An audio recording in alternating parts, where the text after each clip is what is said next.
জামাত শুরু হয়েছে কটায়? 8টায়। কত কত ক মিনিট লেগেছে? ক মিনিট লেগেছে? 1 ঘন্টা 25 মিনিট নামাজ। তোমার তো বউ বাচ্চা নিয়ে খাবে আর শোবে মসজিদে, আমাদের সব আছে।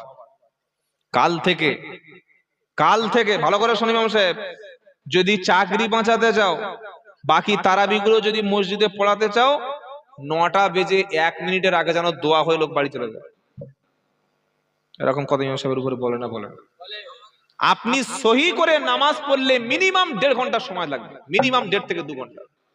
আলহামদুলিল্লাহি রাব্বিল আলামিন আর রহমানির রহিম মালিকি ইয়াউমিদ্দিন ইয়াকা না'বুদু ওয়া ইয়াকা নাস্তাঈন ইহদিনাস সিরাতাল মুস্তাকিম।